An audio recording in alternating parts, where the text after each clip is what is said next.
Assam book of ৰেকৰ্ডছত নাম অন্তৰ্ভুক্তিৰ বাবে নামনি অসমত চলিছে থিয় নামৰ আখৰা। চাপৰৰ আৰিয়াৰঝাৰ ৰাস মন্দিৰ প্ৰাংগণত চলিছে এই থিয় নামৰ আখৰা। নামনি অসমৰ প্ৰচলিত গুৰুজনাৰ সৃষ্টিৰাজি থিয় নামো অসম বুক অফ ৰেকৰ্ডছত অন্তৰ্ভুক্ত কৰিবলৈ এই আখৰা। 10 আগষ্টত হাউলীৰ ৰাস মহোৎসৱৰ উদ্যোগত হাউলীৰ ৰাস মন্দিৰ প্ৰাংগণত 5,000 মহিলাই একেলগে প্ৰদৰ্শন কৰিব থিয় নাম। ৰাজ্যৰ ভিন ভিন প্ৰান্ততো চলিছে থিয় নামৰ আখৰা। থিয় নামক বিশ্ব দৰবাৰত চিনাকি কৰাৰ প্ৰয়াস হাউলীৰ ৰাস মহোৎসৱত।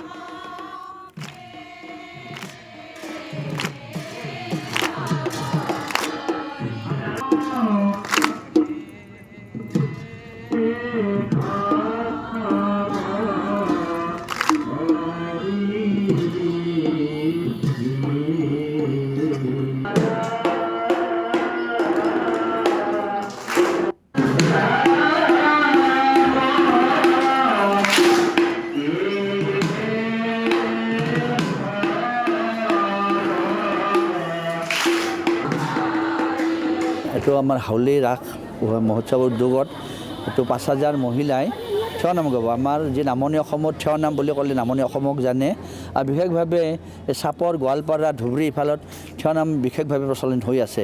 গতিকে এই মহিলাখিনি আমাৰ কোনো স্থান নাপায়, কোনো মঞ্চ নাপায়। আমি এটা তেওঁলোকৰ উদ্দেশ্যে, তেওঁলোকক এটা মঞ্চ দিয়াৰ উদ্দেশ্যে আমি আমাৰ ৰাস উদ্যোগে বৰপেটা হাউলী এইটো মানে দায়িত্ব লৈছে, আৰু আমাক কৰাতে জড়িত কৰিছে। মোৰ নাম নকুল দাস, আৰু আমাৰ লগত আছে টুটু প্ৰসাদ দাস, তেওঁক সুন্দৰদিয়া সত্ৰৰে আমি নামখিনি যিখিনি পাৰোঁ আমি তেওঁলোকক আমি শিকাই দিছোঁ। এই নাম গীতটো আমাৰ প্ৰহ্লাদে প্ৰথমতে নাম গাইছিল। প্ৰহ্লাদে শিখান্ত গাই গোবিন্দৰ গীত, পৰম আনন্দে দৈত্যপতি কৰে নৃত্য, উঠি কত কীৰ্তন কৰন্ত তালল ধৰি, দৈত্যগণে বেৰি ভাই চৌপাশে চাপৰি। কিছুমানে বীৰ নাম বুলি কয়, বীৰসকলে গা কাৰণে, কিন্তু এই নাম আমাৰ বৰপেটাৰ বিশেষ কৰি ঘোষা কীৰ্তন ওজাপালিৰ আধাৰতে বৰপেটাত এইটো পৰম সৃষ্টি, আৰু তাৰে পৰাই আমি আজি গোটেই অসমতে থিয় নামটো প্ৰচলন হৈ আছে। আৰু আমি এটা সুৰৰ এটা লয়ত আমি চতুৰ্বিং অৱতাৰ যিটো থিয় নাম জয় হৰি গোবিন্দ, এইটো এটা নাম নে আমি গোৱাৰ কাৰণে সকলোৱে আমি ইয়াতে একত্ৰিত হৈছোঁ। আজি ইয়াতে চাপৰত আহিছোঁ। যোৱাকালি আমি গৈছিলোঁ গুৱাহাটী মহানগৰীত, আৰু অহাকালি আছে আমাৰ এই হৰিচিঙা আৰু বৰংগাজুলি সত্ৰত এনে প্ৰস্তুতি চলি আছোঁ। এওঁলোকে হাউলীত যাই আখৰা কৰাটো অসুবিধা, এওঁলোকৰ খৰচৰ কথা আছে।